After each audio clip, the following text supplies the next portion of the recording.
The most common question that I get is, I just had a panic attack, what should I do?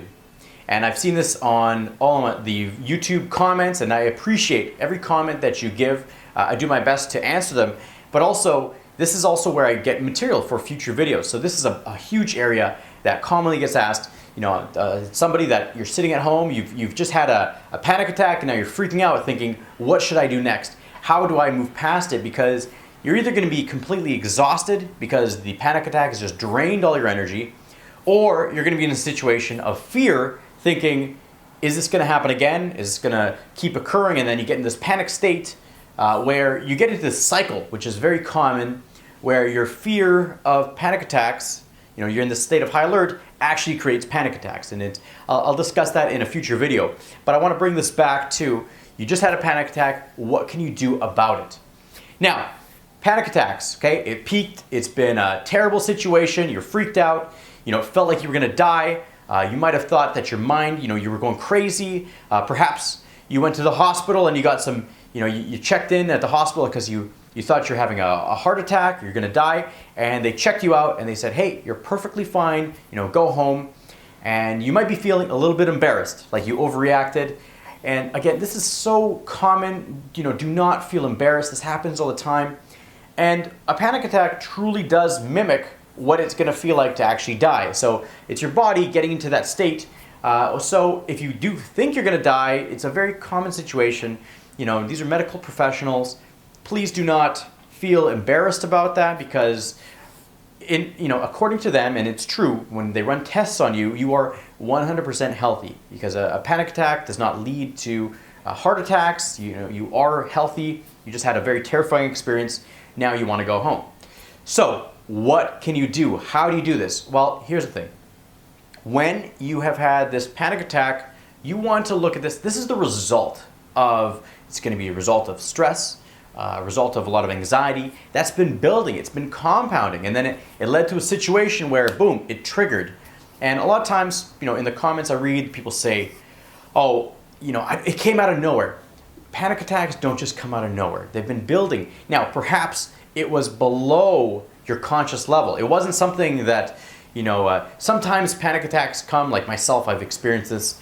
I'll go into a crowded space and I'm like, oh, there's so many people here, and it's, you know, maybe it's tight, it feels confined, and then you feel it building, and then that leads to a panic attack where you have a very specific situation, you have very specific thoughts, which lead to the panic attack that's completely understandable.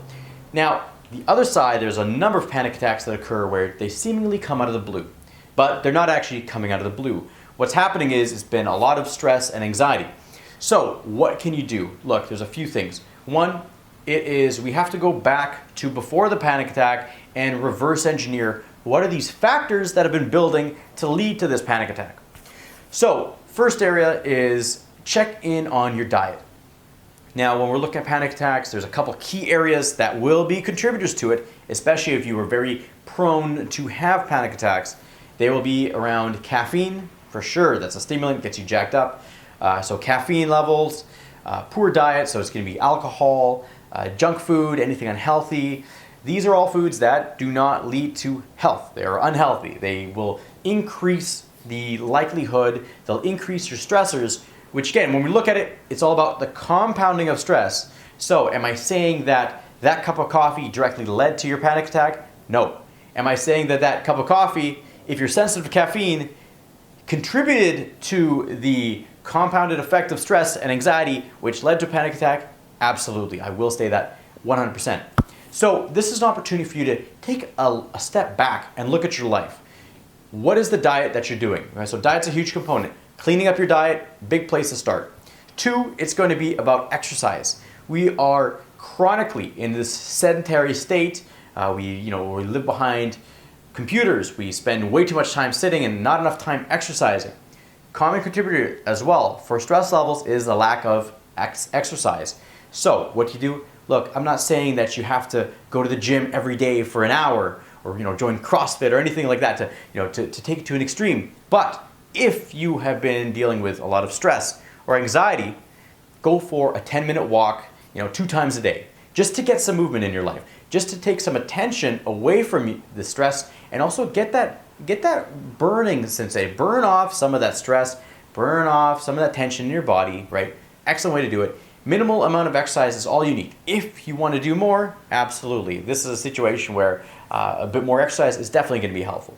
So first, we're saying look at our diet. 2, look at your exercise, see how you can increase that. Now, along the line of exercise is yoga. I am very, very biased towards yoga for myself. It's been amazing to do yoga, specifically for myself. Again, this is all subjective, okay? This is something, what I'm saying here, this is not 100% going to work for you. My intention is that you take this and you test it. See what works for you, see what doesn't work, and if it doesn't work for you, leave it alone. If it does work for you, absolutely own that. Create your own routines, and this is what it's all about.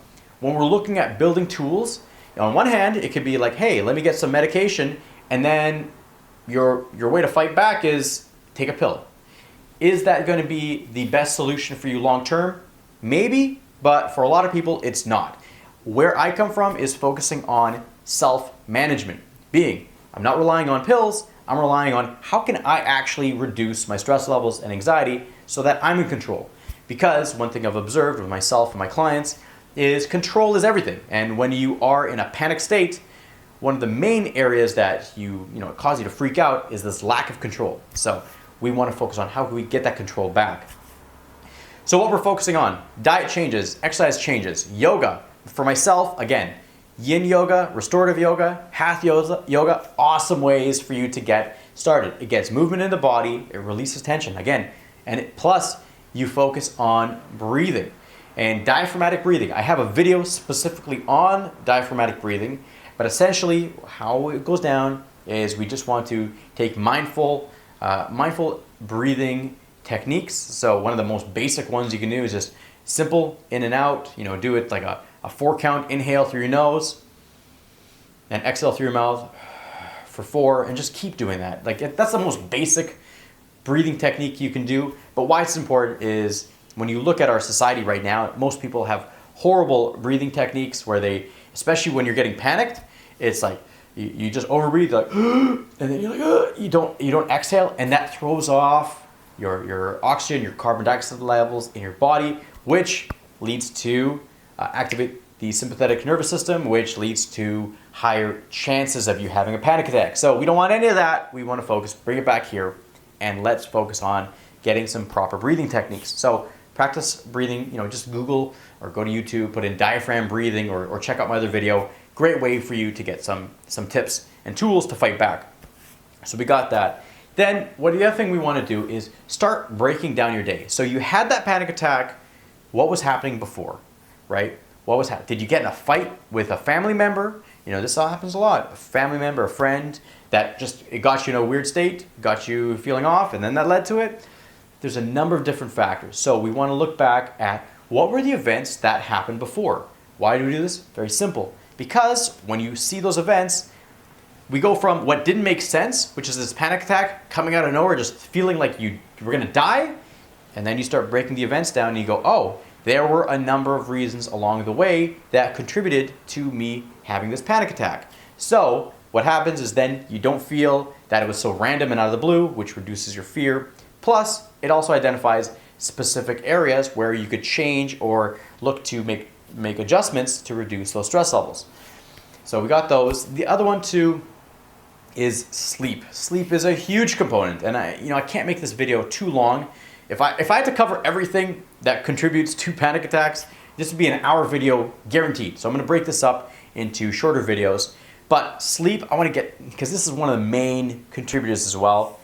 And it is, as much as the irony comes up that I'm doing a YouTube video on this, it's computers and videos. So what commonly happens, I speak with my client, they're having major anxiety or panic attacks. The first thing that I ask them is, how is your sleep routine, right? And first of all, they often go, I don't have a sleep routine. What is that? Then I go, well, how do you transition to bed? The most common response is that they're up on the computer, on their iPad, on their phone. They're searching, they're texting, they're watching videos. And what's happening is this blue light, it's hitting you and it's tricking your body into saying that, hey, it's light out. The blue light turns your body on because when you get that second wind, Usually happens, say at 11, 11:30. You get that second wind, you're like, oh, I'm wide awake. I don't need to sleep. The blue light mimics that and creates, so what happens is you're staying up, you can't sleep. So you're up till 2, 3, 4 in the morning, and guess what? You're waking up in the morning, you feel like shit, you're just exhausted. Again, sleep deprivation makes you feel off. If you're feeling off, you're more likely to feel stressed out, to feel anxious, which could lead to panic attacks. So what do you want to do instead? Very simple. 1 hour to 1 hour and a half before you go to bed, cut stimulation. So that's no TV, no Netflix, no computer. Sit there, read, take a bath, cut the stimulation. You want to turn light levels down, do some stretching, whatever it is that is best for you to get out of sleep. But what we want to avoid is stimulants. So we don't want to have caffeine. If it was me, I highly recommend cutting caffeine intake at 2 p.m. because that way it allows your body to burn that off, but I'll address that in a future video. But as a baseline rule for you, 2, 3 o'clock in the afternoon, just cut all caffeine. Plus, start reducing that stimulation, lead into bed, reduce light levels, and if you can get a bedtime on this side of midnight, so you want to be in bed and asleep before midnight, that's going to make a huge difference for you moving forward. So if you have had a panic attack, we've covered a number of areas for you to get control back. So first, checking out your diet, right? What changes can I make? And I mean, you know this. You know that there's choices that you can make that'll be healthier. Start pursuing healthier options. So that's 1, diet. 2, exercise. Going out for walks, right? As little as 10 minutes of a walk is enough to reduce stress levels. Excellent. 3rd, exercise. That could be either working out at the gym, burning off that tension, burning off the stress, or yoga. Excellent. Go on the restorative or yin side. Amazing for you to sit there and get that control back and again feel a lot more calm and centered state. 4th one is breathing. Diaphragmatic breathing, any type of breathing technique, just look it up. Breathing techniques for calm. 478 breathing technique is another great one. Dr. Andrew Weil has that. I highly recommend checking that out, or go check out my other videos. And then we're looking at breaking those events down. Look for repeat stressors in your life.